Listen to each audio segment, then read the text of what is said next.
दोस्तों, अगर पैंडेमिक के दौरान आपका भी क्रेडिट स्कोर डाउन हो गया है, टाइम पर पेमेंट ना करने की वजह से या किसी अदर फाइनेंशियल प्रॉब्लम की वजह से और आप अपने उस खराब क्रेडिट स्कोर को जल्द से जल्द सुधारना चाहते हैं, अपनी क्रेडिट रिपोर्ट जो है वो थोड़ा अच्छा करना चाहते हैं ताकि भविष्य में आप लोन या क्रेडिट कार्ड के लिए दोबारा से अप्लाई कर पाएँ। तो आज की इस वीडियो में मैं आपके साथ शेयर करने वाला हूँ कुछ इंपॉर्टेंट टिप्स, जिनको फॉलो करके आप जल्दी से जल्दी अपना जो क्रेडिट स्कोर है, जो सिबिल स्कोर है, उसको इम्प्रूव कर सकते हैं। तो अगर आप भी अपना सिबिल स्कोर जो है वो अच्छा करना चाहते हैं, तो वीडियो अंत तक ज़रूर देखिएगा और जो भी टिप्स यहाँ पर मैंने आपको बताए हैं, कोशिश कीजिएगा उनको जितना हो सके आप फ़ॉलो करें, उनको नोट डाउन कर लें, उनको फ़ॉलो करें।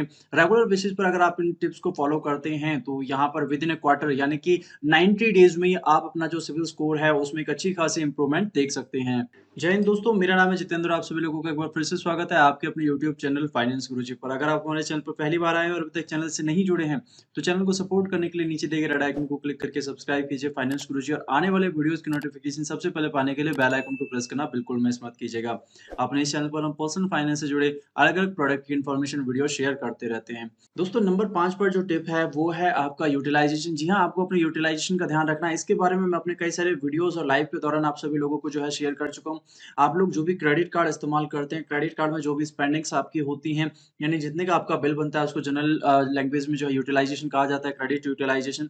तो यहाँ पर आपको ध्यान रखना है कि अगर आपका जो यूटिलाइजेशन है वो मोर देन 30% जाता है तो वो आपके लिए खतरे की घंटी है। बहुत सारे लोग यहाँ पर पूरा-पूरा अमाउंट जो है वो इस्तेमाल कर लेते हैं क्रेडिट कार्ड का, वॉलेट रिचार्ज करते हैं, वॉलेट से फिर अकाउंट में ट्रांसफर करते हैं और फिर उसी से अपना जो बिल है वो पे करते हैं। तो हर बार वो पूरा जो बिल पेमेंट है वो नहीं हो पाता है क्योंकि अल्टीमेटली उसमें कुछ एक्स्ट्रा स्पेंडिंग्स भी होती हैं और इसी तरीके से धीरे-धीरे करके उनका जो बिल अमाउंट है वो बढ़ता चला जाता है। तो यूटिलाइजेशन यहाँ पर बहुत ज़्यादा हो जाता है और बाद में उस अमाउंट को जो है पे करने में या ईएमआई में कन्वर्ट करने में जो है वो दिक्कत आने लगती है। तो यहाँ पर आपको फ़ोकस रखना है कि आपका जो यूटिलाइजेशन है वो अंडर 30% रहे। उससे भी अगर कम कर सकते हैं तो कम से कम जो है वो यहाँ पर आपको करके रखना है क्योंकि अभी आपको जो फ़ोकस करना है वो अपने सिविल स्कोर को इम्प्रूव करने पर करना है। अपना सिविल स्कोर जो है वो यहाँ पर आपको बढ़ाना है। तो क्रेडिट यूटिलाइजेशन अंडर 30% पे रखिए। मल्टीपल क्रेडिट कार्ड आप यूज़ कर रहे हैं, तो ओवरऑल जो क्रेडिट लिमिट आपकी है, उसका यहाँ पर 30% आप मार्क कर सकते हैं। एक क्रेडिट कार्ड यूज़ कर रहे हैं, तो उसका जो भी आपकी क्रेडिट लिमिट है, मान लीजिए 1 लाख की लिमिट है, तो यहाँ पर 30,000 से कम आपको इस्तेमाल करना है और जितना आप पे कर सकें, इस चीज़ का ध्यान रखें। 100% पेमेंट यहाँ पर आपको करनी है। अगर आपको थोड़ा-सा एक्स्ट्रा हो जाता है, 40% हो गया, 50% हो गया, तो वो आपको 100% पेमेंट यहाँ पर करना होगा। इसके अलावा दोस्तों, इसी में आपको एक चीज़ का और ध्यान रखना है कि जो भी आपका बिल बनता है, बिल पेमेंट जो है वो हमेशा आप टाइम पर करें।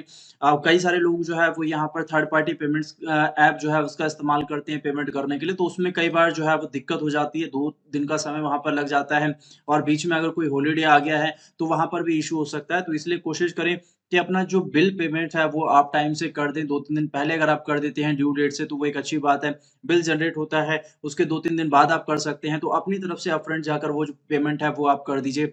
टाइम से पे कीजिए, 100% पे कीजिए, तो यहाँ पर ये एक पॉजिटिव इम्पैक्ट जो है वो आपके सिविल स्कोर पर देना शुरू कर देगा। दोस्तों, चौथा जो टिप आपको यहाँ पर ध्यान रखना है वो है जितने भी आपके एक्स्ट्रा अकाउंट हैं, नॉन यूज्ड अकाउंट हैं, उनको आपको यहाँ पर क्लोज़ करना होगा। जी हाँ, बहुत सारे लोगों ने अभी जो है वो इस तरीके की मेरे पास जब रिपोर्ट्स आती हैं, मैं देखता हूँ उनके जो अकाउंट्स हैं उसमें मल्टीपल अकाउंट जो है वो उन्होंने ओपन किया हुआ, अब उनको इस्तेमाल कर रहे हैं, नहीं कर रहे हैं। तो यहाँ पर आपको ध्यान रखना है कि जिन-जिन अकाउंट को, जिन-जिन क्रेडिट कार्ड को आप इस्तेमाल नहीं करते हैं, आप उनको यहाँ पर क्लोज़ कर दीजिए अगर वो आपके इस्तेमाल के नहीं हैं। बहुत सारी एप्लीकेशन जो आपको क्रेडिट प्रोवाइड करती हैं, इंस्टा लोन प्रोवाइड करती हैं, उनके जो अकाउंट हैं वो आपके ओपन हो जाते हैं और उसमें कंज्यूमर लोन जो है वो बहुत सारी एप्लीकेशंस आपको देती हैं। वहाँ पर आप मल्टीपल अकाउंट जो है ओपन कर लेते हैं लेकिन उनको इस्तेमाल नहीं करते हैं। तो वो जो कंज्यूमर लोन है वो एक्टिव शो होता रहता है आपके क्रेडिट रिपोर्ट में, आपके सिविल रिपोर्ट में। तो उसकी वजह से जब तक वो डेट आपके सर पे रहेगा, जब तक वो कर्ज़ आपके सर पे रहेगा, वो जो पॉइंट है वो आपके रिलीज़ नहीं हो पाते, उन्हें पॉज़िटिव इम्पैक्ट जो है वो नहीं लग पाता है क्योंकि उतना अमाउंट जो है वो कर्ज़ के रूप में आपके रिपोर्ट में जो है वो शो होता रहता है।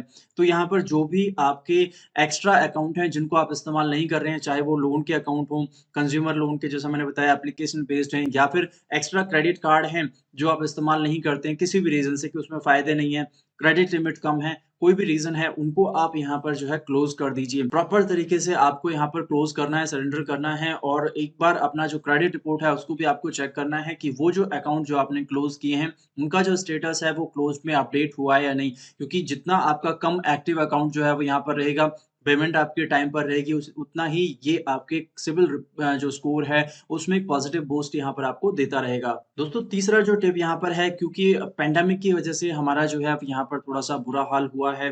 ऑब्वियसली मैं समझ सकता हूँ तो सभी लोगों के पास में जो है अब यहाँ पर उस समय जॉब नहीं थी। सभी लोग जो है वो अपना एक रेगुलर इनकम नहीं कर पा रहे थे और इस वजह से बहुत सारे लोग जो टाइम से पेमेंट जो नहीं कर पाए हैं। अब काफ़ी सारे लोगों की अपनी जो जॉब है वो वापस स्टार्ट हो चुकी है, अपना वर्क जो है वो स्टार्ट हो चुका है। तो यहाँ पर आपको फ़ोकस करना है कि अपना जो डेट है यानी कि जो आपका कर्ज़ है, उसको आप कम से कम कर सकें। मल्टीपल जो आपके अकाउंट हैं, जैसा मैंने अभी चौथे पॉइंट में बताया था, उनको आपको क्लोज़ कर देना है और अभी यहाँ पर जो कि छोटे-छोटे आपके कर्ज़ अकाउंट जो चल रहे हैं, जो छोटा-छोटा आपने लोन लिया हुआ है, उनके अकाउंट जो चल रहे हैं, उनको आप कोशिश कीजिए यहाँ पर बंद कर दें। मल्टीपल अकाउंट से बेटर है कि आपका एक अकाउंट जो है वो चलता रहे। कंसोलिडेशन लोन जो है वो यहाँ पर आप ले सकती हैं। अगर आपको पर्सनल लोन मिल जाता है, उसका जो इंटरेस्ट है वो कम रहता है compare than credit card. Credit card में जो है हाईएस्ट इंटरेस्ट लगता है। पर्सनल लोन में आपको जो है वो एक अच्छा कम इंटरेस्ट पे जो है वो अमाउंट यहाँ पर मिल जाता है। तो वो लेकर जो छोटे-छोटे अकाउंट हैं, आपके मल्टीपल जो अकाउंट है, उनको आप क्लोज़ कर दीजिए। क्योंकि अगर पर्सनल लोन मान लीजिए यहाँ पर आपने 2 लाख रुपए का लिया है, उसकी आपकी एक लॉन्ग टर्म के लिए आपने करवा लिया 3 साल के लिए, 4 साल के लिए, 5 साल के लिए, उसकी जो ईएमआई है 4 साढ़े 4 हज़ार रुपए की आएगी। लेकिन जो छोटे-छोटे लोन आपके हैं, वो यहाँ पर कई बार 14-15 हज़ार रुपए के महीने की उनकी ईएमआई होती है, वो आपको ज़्यादा परेशान करते हैं। और अगर एक भी ईएमआई यहाँ पर आपकी मिस हो गई, तो वही आपका जो क्रेडिट रिपोर्ट है, जो सिविल रिपोर्ट है, उसमें एक नेगेटिव रिमार्क वहाँ पर चला जाएगा और आपका जो सिविल स्कोर है, वो बढ़ने की बजाय घट जाता है। तो यहाँ पर आपको कोशिश करना है कि अपना जो कर्ज़ है, उसको आपको कम करना है और जो अकाउंट है, उनको आपको क्लोज़ करना है। तो यहाँ पर अगर आप पे कर सकते हैं, तो उनको पे कर दीजिए। बहुत सारे लोग जो है, वो यहाँ पर अभी गवर्नमेंट की तरफ से या बैंकों की तरफ से अच्छी खासी सर्विसेज़ उनको जो है वो ऑफ़र की जा रही हैं कि भाई अगर आप वन टाइम में जो है वो पेमेंट नहीं कर सकते तो ईएमआई में उसको जो है वो पे कर लीजिए। अगर आप वो सर्विस ले सकते हैं तो वो वहाँ पर ले लीजिए। बहुत सारे लोग जो पे नहीं कर पा रहे हैं, च बड़ा अमाउंट हो गया उसको सेटल कर रहे हैं क्योंकि आपको अगर अपने स्कोर को बढ़ाना है तो उससे पहले जो भी आपके एक्स्ट्रा अकाउंट्स हैं, जो प्रॉब्लम क्रिएट कर रहे हैं उनको आपको किसी न किसी तरीके से क्लोज़ करना पड़ेगा। वो आपका सेटल भी हो जाता है तो वहाँ पर वो जो अमाउंट है वो कम हो जाएगा, उसके बाद आपको अपने स्कोर पर वर्क करना पड़ेगा। लेकिन यहाँ पर कोशिश आपको यही करनी है कि अगर आप सेटलमेंट से बच सकते हैं तो उससे बचें क्योंकि इससे आपका जो सिविल स्कोर है वो बहुत ज़्यादा हर्ट हो जाता है। दोस्तों इसके अलावा दूसरा और सबसे इम्पोर्टेंट पॉइंट जिसका आपको यहाँ पर ध्यान रखना है कि अपनी जो नई इंक्वायरीज़ हैं उनको आपको यहाँ पर लिमिटेड करना है। बहुत सारे लोग अभी मेरे पास भी लाइव में क्वेरी आती है या मेरे पास पर्सनली भी जो डीएम आते हैं इंस्टाग्राम पर, टेलीग्राम पर काफ़ी सारे लोगों के, व्हाट्सएप पर मुझे जो है मैसेज आते हैं। वो मल्टीपल इंक्वायरीज़ जो है वो लगाते रहते हैं। एक साथ बहुत सारी जगह जो है आप इंक्वायरी लगा दी, बहुत जल्दी-जल्दी अलग-अलग बैंकों में इंक्वायरी लगा रहे हैं। तो यहाँ पर आपको ध्यान रखना है कि जितनी भी आपकी हार्ड इंक्वायरी लगती हैं, जब जितनी बार भी आपकी हार्ड इंक्वायरी लगती है बेसिकली आपका जो सिविल स्कोर है वो डाउन होता है क्योंकि हर इंक्वायरी पे आपके कुछ ना कुछ पॉइंट जो है वो यहाँ पर घट जाते हैं। तो इस चीज़ का आपको ध्यान रखना है कि इंक्वायरी जो आप लगा रहे हैं उसका आपको यहाँ पर लिमिट जो है वो सेट करना है कि भाई मंथली हो सकता है कि आप 1 इंक्वायरी लगाएँ अगर आपको ज़रूरत है, लेकिन अगर आपको यहाँ पर लगता है कि आप रुक सकते हैं, तो रुक जाइए। 2-3 महीने जो है वो आप यहाँ पर बीच में गैप दीजिए। जितना हो सकता है कम से कम अपनी इंक्वायरीज़ आप यहाँ पर करें। इंक्वायरीज़ के बजाय मल्टीपल बैंकों में क्रेडिट कार्ड, लोन या ये अप्लाई करने के बजाय बहुत सारे लोग बहुत सारी जगह जो है वो अभी क्रेडिट कार्ड के पीछे पड़े हुए हैं। मल्टीपल क्रेडिट कार्ड जो है वो अप्लाई करें किसी भी तरीके से। कई सारे लोग एक ही बैंक में 2-2 3-3 बार जो है वो अप्लाई कर दे रहे हैं बिना रीज़न जाने कि उनका जो क्रेडिट कार्ड है वो रिजेक्ट क्यों हुआ है, जो लोन है वो रिजेक्ट क्यों हुआ है, एप्लीकेशन डिनाई क्यों हुई है। इसका पहले आप जो है वो उनसे कंसल्ट कर लें कि भाई क्यों क्या रीज़न रहा है। रीज़न को जो है वो आप यहाँ पर फाइंड आउट करें, उस पर वर्क करें। उसके बाद जब पर्टिकुलर टाइम वहाँ पर जो टाइम फ्रेम दिया जाता है उसके बाद अप्लाई करें। तो नई इंक्वायरी जो है वो यहाँ पर आपको नहीं लगानी है। दोस्तों, नई इंक्वायरी लगाने के बजाय आप जो अभी एक्जिस्टिंग क्रेडिट कार्ड यूज़ कर रहे हैं, अगर रेगुलर क्रेडिट कार्ड आप यहाँ पर इस्तेमाल कर रहे हैं, तो अपने बैंक से संपर्क करें और अगर टाइम फ्रेम जो है वो हो चुका है, जो एलिजिबिलिटी क्राइटेरिया है, जिसमें बैंक आपको ऑफ़र दे सकते हैं क्रेडिट लिमिट एनहांसमेंट के, वहाँ पर बैंक से जो है वो बात करें, ताकि आपका जो क्रेडिट लिमिट है वो बढ़ जाए। क्योंकि क्रेडिट लिमिट यहाँ पर आपका बढ़ेगा और यूटिलाइज़ेशन जो है वो आप थोड़ा-सा कम कर दें, तो अमाउंट का जो बेनिफिट है वो आपको यहाँ पर मिल जाता है, यूटिलाइज़ेशन अमाउंट का जो बेनिफिट है वो मिल जाता है। ज़रूरत जो है वो आपकी पूरी हो जाएगी। बहुत सारे बैंक जो एक ही आपके अकाउंट में वहाँ पर अपडेट जो है वो चलता रहेगा। मल्टीपल अकाउंट वहाँ पर ओपन नहीं होंगे, मल्टीपल इंक्वायरी जो है वहाँ पर आपकी नहीं लगेगी क्योंकि क्रेडिट लिमिट एनहांसमेंट का जो इंक्वायरी है वो बैंक यहाँ पर नहीं लगाता है। और वो जो बेनिफिट है वो आपके एक्जिस्टिंग अकाउंट जो यहाँ पर प्रोवाइड किया गया है बैंक की तरफ से उसी में आपको दिया जा रहा है। तो बजाय नई मल्टीपल इंक्वायरीज़ लगाने के आप एक्जिस्टिंग बैंक से ही यहाँ पर कोशिश करें कि वो आपकी जो क्रेडिट लिमिट है उसको एनहांस कर दें, क्रेडिट लिमिट आप यहाँ पर अपनी बढ़वा सकते हैं। दोस्तों इसके अलावा नंबर 1 जिस चीज़ का आपको यहाँ पर ध्यान रखना है वो है आपकी क्रेडिट रिपोर्ट। बहुत सारे लोग जो है वो ये गलती करते हैं। यहाँ पर आपको 2 चीज़ों का जो है वो बेसिकली ख्याल रखना है कि मंथली बेसिस पर आपको अपना जो क्रेडिट रिपोर्ट है रेगुलर बेसिस पर आप यहाँ पर कर सकते हैं। आप उसके लिए सब्सक्रिप्शन ले सकते हैं उनके या फिर फ्री अगर वो आपको प्रोवाइड करते हैं। बहुत सारी एप्लीकेशंस हैं, बहुत सारे जो एनबीएफसीज़ हैं, प्रोवाइडर्स हैं या जहाँ से आपने क्रेडिट कार्ड ले रखा है, लोन ले रखा है, कई सारे बैंक भी जो है वो आपको ये सर्विस प्रोवाइड करते हैं।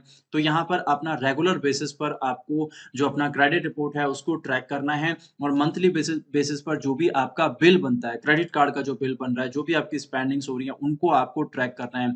यहाँ पर आपको ध्यान रखना है कि आपका जो बिल है, जो क्रेडिट रिपोर्ट है, उसमें कोई भी अनयूजुअल जो है वो यहाँ पर आपको दिखाई देता है कि जो इंक्वायरी आपने नहीं लगाई है या जो अमाउंट आपने यहाँ पर स्पेंड नहीं किया है, वो मेंशन होकर आ रहा है, कोई एक्स्ट्रा चार्जेस यहाँ पर मेंशन होकर आ रहे हैं। तो उसके लिए तुरंत जो है वो आप बैंक में बात करें और एजेंसी से बात करें कि ये जो इंक्वायरी है वो मैंने नहीं लगाई है। उसके अगेंस्ट जो है वो आप एप्लीकेशन दीजिए, उसका रिमूवल रिक्वेस्ट जो है वो यहाँ पर डालिए, डिस्प्यूट रेज़ कीजिए, जिससे वो आपकी इंक्वायरी जो है वो हट जाएगी और जो क्रेडिट आपका हर्ट हुआ है वो वापस फिर से ठीक हो जाएगा। और अगर बिल में कुछ एक्स्ट्रा ऐड होकर आया है, तो बजाय इसके कि आप बाद में डिस्प्यूट करें, बिल जनरेट होते ही आप उसका जो डिस्प्यूट है वो रेज़ कर दें ताकि नेक्स्ट जैसे ही आपका जो नेक्स्ट बिल बनता है उसमें वो अमाउंट जो है वो सेटल होकर आ जाए और आपको फिर एक्स्ट्रा जो है वो यहाँ पर ना पे करना पड़े। तो ये बहुत इंपॉर्टेंट पॉइंट है और इसका आपको हमेशा ध्यान रखना है कि रेगुलर बेसिस पर अपनी जो रिपोर्ट्स है उन पर आपको नज़र डालते रहना है, उनको आपको रेगुलर जो है चेक करते रहना है। दोस्तों उम्मीद करता हूँ हमारी आज की वीडियो आपके लिए हेल्पफुल रहेगी। अगर आपका भी सिबिल स्कोर में कुछ इश्यू है, सिबिल स्कोर डाउन है, क्रेडिट कार्ड या लोन अप्लाई नहीं कर पा रहे हैं, प्रॉब्लम होती है, इंप्रूव करना चाहते हैं, तो इन पॉइंट्स पर फोकस करके आप अपना जो सिबिल है उसे विदिन अ क्वार्टर यहाँ पर इंप्रूव कर सकते हैं। एक अच्छी खासी इंप्रूवमेंट आप उसमें देख सकते हैं। कमेंट कीजिए आपका सिबिल स्कोर अभी क्या है और आप उसे कितना जो है वो लेकर जाना चाहते हैं। दोस्तों इसके अलावा अदर कोई भी डाउट या क्वेरी है तो आप हमें कमेंट के ज़रिए नीचे पूछ सकते हैं, डीएम कर सकते हैं इंस्टाग्राम या टेलीग्राम पर, लिंक आपको नीचे डिस्क्रिप्शन में मिल जाएँगे। तो मिलते हैं हमारे नेक्स्ट वीडियो में, तब तक के लिए